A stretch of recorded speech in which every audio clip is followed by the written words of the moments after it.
Hello, in this video, we're gonna find out how to draw and trade in supply-demand zones to identify an entry point with a high win rate and a high reward-risk ratio. That will be new knowledge that you might have never heard of before. And don't forget to subscribe and hit the bell below to get notified when new videos arrive.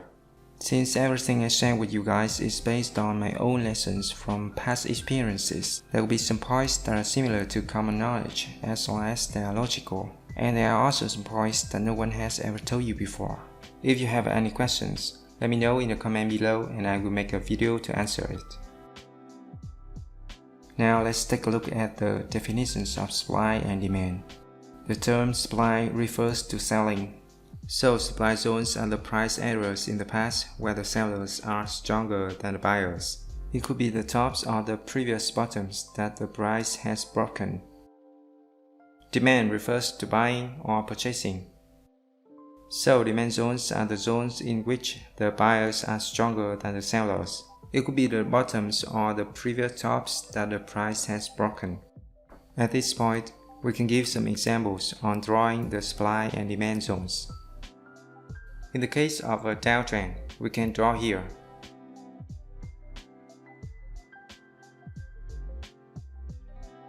Or here.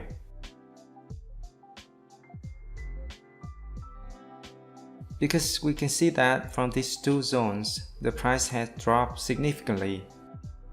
However, in the case of an uptrend, we can draw here,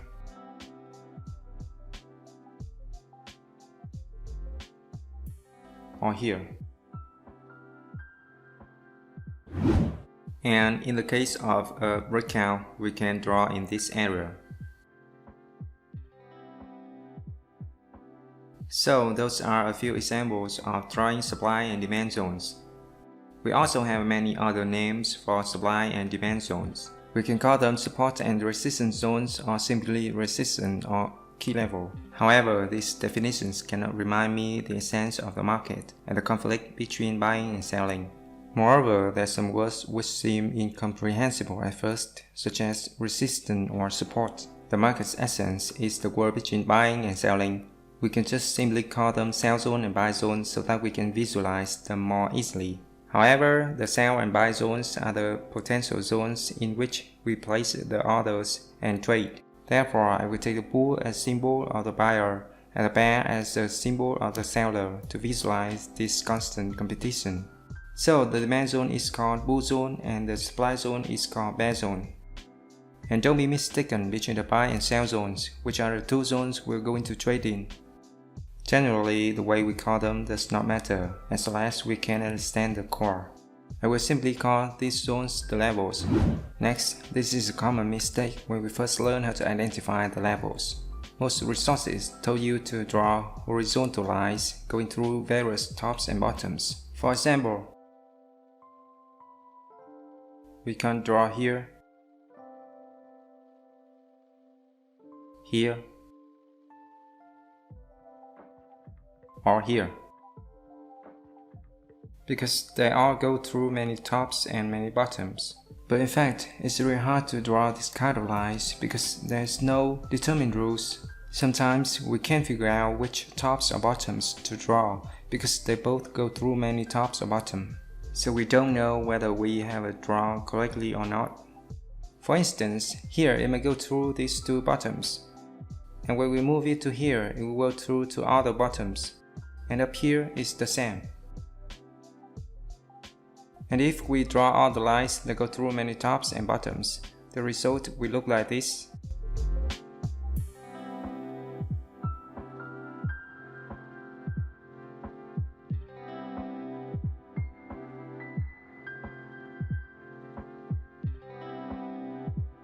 So we will draw every line in great detail like this. How can we trade anymore?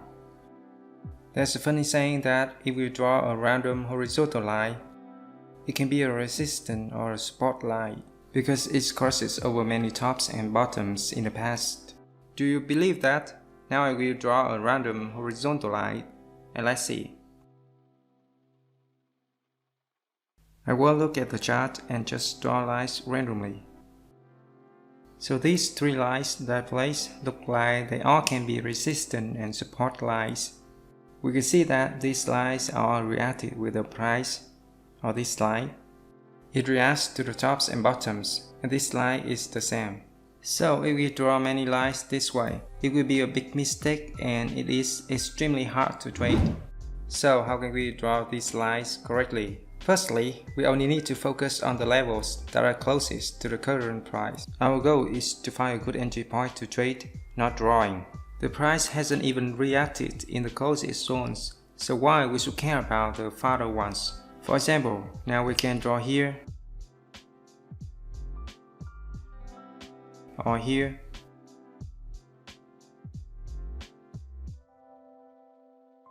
or these areas as well.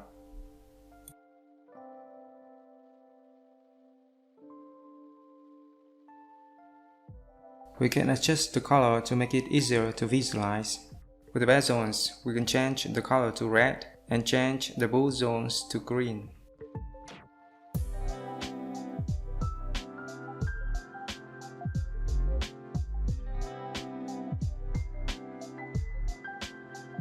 Secondly, drawing the levels is relative. We may draw from the wicks or the bodies of the short candlesticks, or we may draw in adjoining tops or bottoms. But the best place to begin should be the highest point of the top and the lowest point of the bottom. Thirdly, the stronger the bull-bear power at the level, or collectively known as momentum, is, the stronger the level becomes. For example, in this chart, we can see that this zone here has a very strong downward momentum, or this zone has an upward momentum.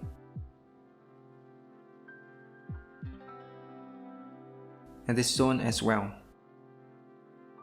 In all these zones, prices are dramatically fluctuating, and they are all considered strong levels. But it doesn't mean that you should enter the trade immediately whenever you encounter a strong level. Keep in mind that don't place an order carelessly in the levels. You should wait for the candlestick signals, because the price may break through those zones at any time. Like in this case, we consider these zones as strong levels.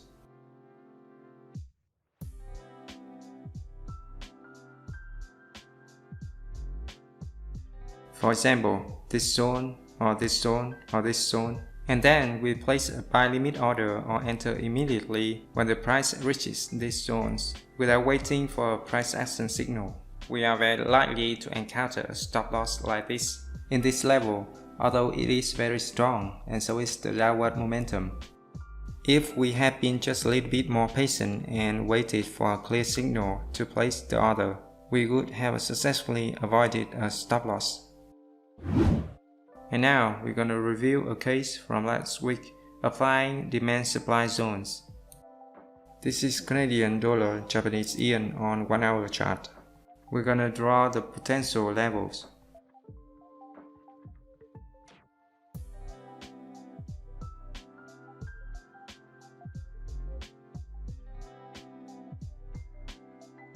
We can easily notice right before that there is a significant wave breaking through the level. And now we're gonna choose the 15 minutes time frame for a closer look. On this time frame, we can adjust this zone so that it fully covers this engulfing pattern. In this case, we can see that buying is undoubtedly a wiser option than selling.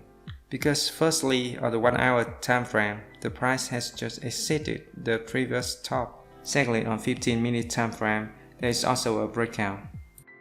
We'll wait for a good buy entry at this zone. So let's see whether the price comes back to this zone and create a signal for entry or not.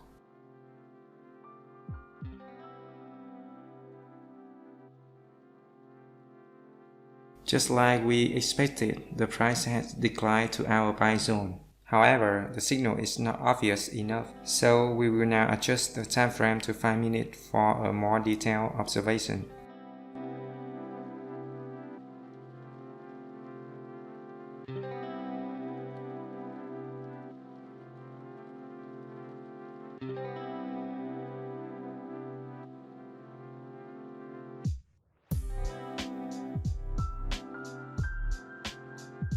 When the price has reached our buy zone, it generated a wave moving upwards and has then formed a consolidation. After that, this consolidation is immediately broken by a candlestick like this. We can draw this consolidation for more detail. This is a good signal for us to place an order, and I place a buy order here.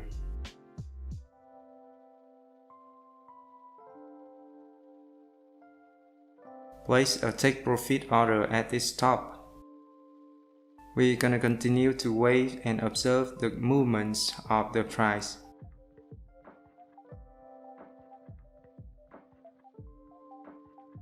So right after that, the price has formed a wave moving dramatically upwards and then hit our take profit. This is considered a successful order of trading with supply-demand zones, combined with a good signal. I hope after this video, you will understand more about trading with supply-demand zones or bull and bear zones.